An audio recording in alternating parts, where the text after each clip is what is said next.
बिस्मिल्लाहिर्रहमानिर्रहीम। अस्सलाम वालेकुम नादरीन, आप यूट्यूब चैनल देख रहे हैं। मैं इमरान खान हूँ। ख़ित्ते की सूरत हाल लगातार बिगड़ी हुई है, अभी तक हालात ठीक नहीं हो रहे हैं। हम आपके साथ तमाम चीज़ें शेयर कर देते हैं। पाकिस्तान के हवाले से बड़ी परेशान कुन इतलात हैं। ईरान के बाद सबसे बड़ा नुकसान पाकिस्तान में हुआ है, वो कैसे हुआ मैं पाकिस्तान की तफसीलात आपको बाद में बताता हूँ, लेकिन पहले ईरान और अमेरिका की लड़ाई के हवाले से इस वक्त तक की जो ताज़ा तरीन सूरत हाल है वो मैं आपके सामने रखने वाला हूँ। लड़ाई में बहुत सारे और ममालिक अब कूदना शुरू हो गए हैं, जिनमें सबसे पहले बरतानवी वज़ीर आज़म ने अमेरिका को अपनी मिलिट्री बेसिस ईरान पर हमलों के लिए इस्तेमाल करने की इजाज़त दे दी है। इससे पहले बरतानिया ने मना किया था, लेकिन क्योंकि अमेरिका के जो भी हथियार ईरान की रेंज में है, तो ईरान लगातार उनके ऊपर अटैक कर रहा है और शायद इस सूरत हाल का अंदाज़ा नहीं था अमेरिका को। तो अब बरतानवी बेसिस को इस्तेमाल करना चाहता है अमेरिका। उससे ज़रा फ़ायदा ये होगा कि कुछ बेसिस ईरान की रेंज से बाहर है। एक ये भी इतला आई है कि साइप्रस जो है वो तुर्की के पास है और यूनान के पास है आधा, और बीच में कुछ एरिया जो है वो बरतानिया के पास भी है, और वहाँ पे बरतानिया की मिलिट्री बेस है, उसके ऊपर भी ईरान ने मिसाइल दागा है, वहाँ पे भी हमला किया है। और फ्रांस, जर्मनी और बरतानिया का एक मुश्तरका बयान भी आया, यानी अब ये ममालिक आहिस्ता आहिस्ता इस जंग का हिस्सा बनने की तरफ आ रहे हैं। ये जो मुश्तरका बयान है, इसमें इन ममालिक ने कहा कि ज़रूरत पड़ी तो ईरान के ख़िलाफ़ दिफाई कार्रवाई करने का पूरा हक रखते हैं, यानी हम भी एक अस्करी कार्रवाई कर सकते हैं ईरान के ख़िलाफ़। तो फ्रांस और जर्मनी भी बरतानिया के साथ खड़े हो गए, तो अमेरिका को आहिस्ता आहिस्ता इत्तहादी मिल रहे हैं। मिडल ईस्ट के अंदर जिन ममालिक पे ईरान ने जवाबी कार्रवाई की अमरीकी अड्डों पर, उन ममालिक ने भी इंदिया दिया है कि वो ईरान के ऊपर हमला कर सकते हैं और जवाबी कार्रवाई कर सकते हैं। तो ये मज़ीद ममालिक इसके अंदर कूदते जा रहे हैं। चाइना और रशिया वो भी सख्त बयानात दे रहे हैं, और उनकी जानिब से बड़ी क्लैरिटी के साथ ना सिर्फ अमेरिका की बल्कि इसराइल की मजम्मत की गई है, और ईरान के ऊपर हमलों को गैर कानूनी और बिला जवाज़ करार दिया गया है। बल्कि उन्होंने शदीद इन चीज़ों की मजम्मत की है और सुप्रीम लीडर आयतुल्ला खामनाई की शहादत के ऊपर ज़ोरदार तरीके से आवाज़ उठाई है, ख़ास तौर पर रशिया ने। लबनान से हिजबुल्लाह ने इसराइल के ऊपर मिसाइल दाग दिए हैं। देखें, हिजबुल्लाह जो है इसको ईरान ने हमेशा सपोर्ट किया है, और लबनान में हिजबुल्लाह की जड़ें हैं, और इसराइल को इस बात का पता था। इसराइल काफ़ी अरसे से लबनान के ऊपर बार बार अटैक करता है, लेकिन इस वक्त क्योंकि इसराइल खुद बहुत बुरी तरह हमलों की जद में है, तो लबनान की जानिब से हिजबुल्लाह ने इसराइल के ऊपर मिसाइल दागे हैं। अब तक की इतला के मुताबिक 6 मिसाइल आकर लगे हैं। ये सूरत हाल है, जो बाकी ममालिक इसमें आहिस्ता आहिस्ता कूद रहे हैं, इसका हिस्सा बन रहे हैं। ईरान पर हमले बहुत शिद्दत से हो रहे हैं। दूसरी जानिब ईरान भी मिसाइलों की बारिश कर रहा है। अब कुछ मनाजिर ऐसे देखे हमने, जो लोग वीडियोस बना के ये दिखा रहे हैं कि ईरान ने इसराइल के ऊपर बाज़ टाइम पे ऐसा दिखाई दिया जैसे मिसाइलों की बारिश कर दी। बहुत ज़्यादा मिसाइल जाकर गिरे हैं, और जो कतर के अंदर अमरीकी बेसिस हैं वहाँ पे बहुत ज़्यादा ईरानी मिसाइल जाकर गिरे हैं। और कुछ मिसाइल अब वो ये बता रहे हैं कि पहले जो मिसाइल आ रहे थे उनकी रफ्तार और तरह थी, वो दिखाई भी दे रहे थे, लेकिन अब जो मिसाइल आ रहे हैं वो तो दिखाई भी नहीं देते, बहुत रफ्तार से आ रहे हैं। उनका सिर्फ धमाका सुनाई देता है और वो सिर्फ आवाज़ आती है उनकी। तो अब ईरान जो है वो हाइपरसोनिक या बहुत जदीद हथियार इस्तेमाल करना शुरू हो गया। ईरान के पास हथियार हैं कितने, इसके बारे में मैं आपको ये बताता हूँ, क्योंकि बहुत सारे लोग ये सवाल पूछ रहे हैं कि ईरान के पास कितने मिसाइल हैं और वो कितने दिनों तक इन मिसाइलों का इस्तेमाल कर सकता है। तो ये ज़ख़ीरे के बारे में ना कोई भी मुस्तनद इंफॉर्मेशन नहीं है। अमेरिका और इसराइल के जो सोर्सेज हैं उनका अंदाज़ा है कि ईरान के पास 3 से 5 हज़ार मिसाइल हैं, और ये ऐसे मिसाइल हैं जो खौफनाक मिसाइल हैं। यानी अगर वो रोज़ाना भी 100-150 मिसाइल चलाए, 200 मिसाइल चलाए, तो तब भी वो 1 महीने तक ये लड़ाई लड़ सकता है। यानी 3,000 से लेकर लगभग 5,000 तक के मिसाइलों का एस्टीमेट है अमेरिका के पास और इसराइल के पास। जबकि ईरान का ये दावा है कि उनके पास बहुत बड़ी मिकदार में मिसाइल हैं। जो पुराने मिसाइल हैं ईरान के पास, जो वो हमेशा से इस्तेमाल करता चला है रवायती मिसाइल, वो तो उन्होंने बहुत सारे बनाए हुए हैं, लेकिन जो जदीद मिसाइल हैं उनकी गिनती थोड़ी है। लेकिन अमेरिका के और इसराइल के मुताबिक, और जो कुछ तखमीने आलमी सतह पे दिफाई इदारों ने और तंजीमों ने लगाए हुए हैं, या जो उन्होंने सोर्सेज से इंफॉर्मेशन इकट्ठी की है, उसमें वो अगर बहुत ज़्यादा भी हैं तो वो 5,000 कहे जाते हैं। कुछ सोर्सेज ये भी कहते हैं कि 8,000 तक हैं। तो ईरान काफ़ी देर तक ये लड़ाई कर सकता है। अगर वो इस लड़ाई को वक्फे के साथ करे तो वो काफ़ी नुकसान भी पहुंचा सकता है। अच्छा, क्या ईरान में रजीम तब्दील किया जा सकता है? देखें, ये सारा मामला हो तो इसलिए रहा है कि ईरान को दबाव में लिया जाए और ईरान को उन शराइत पे लाया जाए जिन शराइत के ऊपर अमेरिका और इसराइल राजी हो जाए और इसराइल के लिए खतरा हमेशा के लिए टल जाए या ख़त्म हो जाए, या अरब ममालिक भी अपने आप को ईरान से एक ऐसा मुल्क समझेंगे जिसको अब ईरान की तरफ से कोई खतरा नहीं है। हालांकि ईरान के मामलात अरबों के साथ कभी उतने बुरे उस तरह रहे नहीं, ज़्यादा उनका फड्डा जो है वो इसराइल के साथ ही रहा है। बहरहाल, क्या ईरान में रजीम तब्दील किया जा सकता है? तो अब तक जो सूरत दिखाई दे रही है उसमें डोनाल्ड ट्रंप बार बार अपील कर रहे हैं ईरान की आवाम से कि आप निकलें और निकल कर आप हुकूमत पे कंट्रोल करें, और डोनाल्ड ट्रंप बार बार अपील कर रहे हैं ईरानी फोर्सेस पे, धमकी भी लगाते हैं, अपील भी करते हैं कि जनाब आप हथियार फेंक दें और इस लड़ाई का हिस्सा ना बने और आप हुकूमत की बात ना सुने। इस किस्म के पैगामात जो हैं वो हैकर्स फैला भी रहे हैं, और जो मुसाद है इसराइली एजेंसी वो बहुत ज़्यादा इसमें प्रोपेगेंडा करने में तेज़ है, वो वहाँ पे ईरान के अंदर भी प्रोपेगेंडा करवा रहे हैं। लेकिन इसके बावजूद जो बात साफ दिखाई देती है, जमीन पर उतरे बगैर ईरान में रजीम चेंज करना शायद मुमकिन नहीं हो। की सूरत हाल लगातार बिगड़ी हुई है। आयतुल्लाह खामनेई जो है वो उनकी उम्र देखें ना, आप 86 साल उनकी उम्र कर देते हैं। इस उम्र के अंदर हवाले से बड़ी परेशान शहीद हो गए। जितना उनकी जिंदगी ने फायदा दिया में हुआ, ईरानियों कैसे हुआ, उतना ही उनकी शहादत में फायदा आपको बाद में बताता हूं। लेकिन पहले ईरान और अमेरिका की लड़ाई के हवाले से कुछ लोग ये कह रहे हैं तज्जियाकार की जो आयतुल्लाह खामनेई खुद शहीद होना चाहते थे, और ये लड़ाई में बहुत सारे और ममालिक ये जानते थे शुरू हो गए हैं कि अगर उन्हें शहीद कर दिया गया तो उसके बाद ईरान में रजीम मिलिट्री चेंज करना जो है वो बहुत ईरान पर हमलों के लिए इस्तेमाल क्योंकि आवाम की बहुत बड़ी वेव खड़ी हो जाएगी। पहले बरतानिया ने मना किया था, बड़ी हमदर्दी मिल जाएगी क्योंकि आयतुल्लाह खामनेई और उनके हमायतियों को ईरान की उसके बाद रजीम चेंज करना लगातार उनके ऊपर अटैक कर रहा है। तो अब यही सूरत में ईरान में देख रहे हैं, बहुत बड़े बड़े मुजाहरे हो रहे हैं, बहुत अब बड़ी तादाद में लोग इसको इस्तेमाल निकल रहे हैं, अमेरिका के खिलाफ निकल रहे हैं, फायदा ये होगा कि निकल रहे हैं बेसिस। तो ये चीजें नॉर्मली जंग के दिनों में ऐसे होती नहीं, लेकिन यहाँ पे हम होती हुई देख रहे हैं कि साइप्रस जो ख्वाहिश थी एक आयतुल्लाह खामनेई के पास है और यूनान के पास बहुत भी ईरान के काम आए, तो ऐसा लगता है कि वो काम आई है बरतानिया के पास। ईरान में अगर रजीम तब्दील करना है तो ग्राउंड पे फोर्सेस को उतारना पड़ेगा और फिर एक लंबी लड़ाई के नतीजे में वहां पे भी हमला किया जा सकता है। और अभी आप जर्मनी और बरतानिया का एक मुश्तरका बयान भी आया, बहुत कंफर्म ये आप नहीं दे सकते क्योंकि ईरान के अंदर बनने की तरफ आ रहे हैं। एक ये जो मुश्तरका बयान है या आप कहने वाले ने कहा कि जरूरत बड़ा हुजूम है, तो ईरान के खिलाफ दिफाई कार्रवाई करने का पहले ही सजाए मौत दी गई है, बहुत सारे गद्दारों को ईरान में सजाएं दी गई हैं, एक अस्करी कार्रवाई ये भी अभी ईरान के खिलाफ जिन लोगों ने ये इंफॉर्मेशन दी है, जर्मनी भी बरतानिया के साथ खड़े हो गए, वो भी ईरान के अंदर मौजूद है, सारे लोग इत्तेहादी मिल रहे हैं। तो ये आप कह नहीं सकते मुझे कल क्या हो जाएगा। ईरान ने जवाबी कार्रवाई की तब्दील करने के लिए ऐसा लगता है कि ममालिक ने इंडिया दिया है कि वो ईरान के ऊपर हमला कर सकते हैं, जो है वो अफगानिस्तान की भी है, जवाबी कार्रवाई कर पाकिस्तान चाहता है कि मजीद ममालिक इसके अंदर कूदते जा रहे हैं। चाइना और ग्राउंड फोर्सेस के वो भी सख्त बयान दे रहे हैं जाकर और उनकी जानिब से बड़ी क्लैरिटी के साथ अमेरिका जब अफगानिस्तान में इसराइल की मजम्मत की गई है और ईरान के ऊपर हमलों को गैर कानूनी और बिला जवाब करार दिया गया है, जब तक कि अमेरिका उन्होंने शदीद इन चीजों की मजम्मत की है और फिर उन्होंने सुप्रीम लीडर आयतुल्लाह खामनेई की शहादत के ऊपर अगर पाकिस्तान ये चाहता है कि अफगानिस्तान के अंदर हुकूमत तब्दील हो जाए तो वो खाली हवा से लबनान से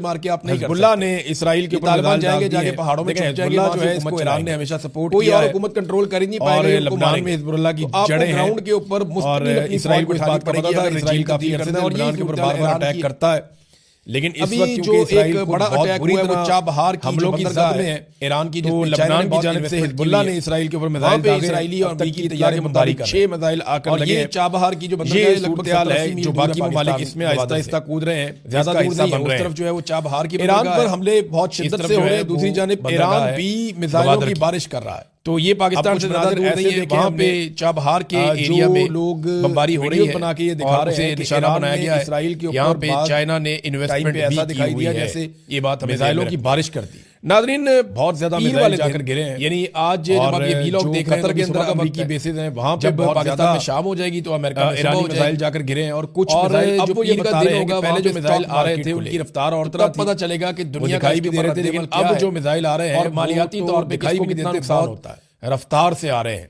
देखें ये जो सिर्फ धमाका सुनाई देता है, अमेरिका की स्टॉक मार्केट सिर्फ आवाज आती है, सबसे तगड़ी मार्केट है। तो अब ईरान जो है बहुत सारी चीजों का फैसला करती है, जदीद हथियार इस्तेमाल करना शुरू हो गया। ईरान के पास हथियार है, मंडे से पहले सारा मामला निपटा। इसके बारे में मैं आपको ये बताता हूं, लेकिन ये मामला सवाल पूछ रहे हैं कि ईरान जो है वो लगातार बमबारी कर रहा है और वो कितने ड्रोन जाकर यूएई में इस्तेमाल कर सकता है। कतर में